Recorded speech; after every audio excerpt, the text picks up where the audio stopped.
Ministry in a global pandemic has been interesting. I think as a church and just as a species, we've been given this opportunity to look at the things that work, the things that don't work, and to find the places where we have meaning.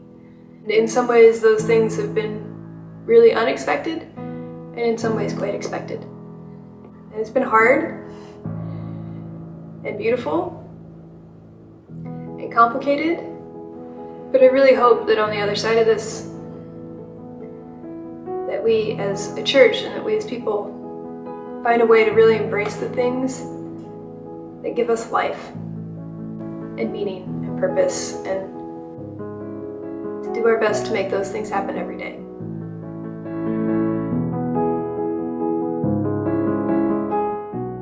I want to say that definitely the mental health was probably the most significantly impacted aspect during the 2020 pandemic. During the first couple months, I was very alone, which I'm not used to at all, and it definitely forced me down this very dark and lonely hole, and it was a very scary time. We should be more empathetic and understanding of people who may not have been able to reconnect with family or friends as of yet. There is strength in number, and there is strength in God, and there is strength in community, and I hope that that's something that many more people recognize going forward.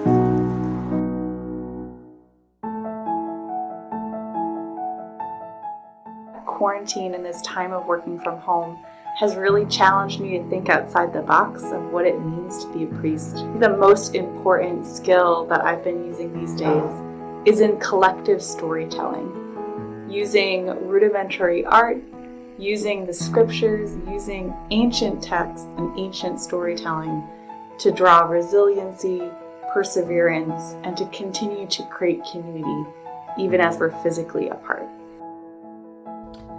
Living in the multiple pandemics of 2020 has made me deeply aware of my own privilege. My privilege as someone who is a healthy young adult living in the midst of a global health crisis. My privilege as a white male living in a society that is still racked by the horror that is white supremacy. Living in this world where there is so much division and despair, and knowing that I can be insulated from that because of my own comforts in life.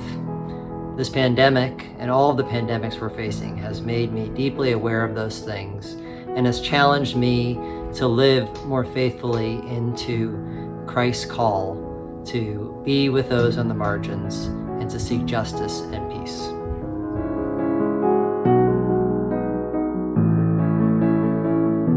This season of pandemic has represented a juxtaposition for me in particular. I miss my friends, I miss my family, I miss the church as we're used to have it, I miss touching people and hugging, and yet I can't help but be thankful. Thankful for all the ways in which we have embraced experimentation and the ways in which the proclamation of the way of love continues to take hold in new and exciting ways all over our diocese. That, together with the need for us more than ever to proclaim a way of love that is also inclusive of justice. We cannot say that we love Jesus Christ if we do not demand justice for our neighbor, especially our neighbor in need. That demand of justice gives me hope. In the midst of all these juxtapositions, I guess that the overwhelming feeling for me, the overwhelming experience, is that it is an amazing and exciting time to be church together for the sake of Massachusetts and for the sake of the world.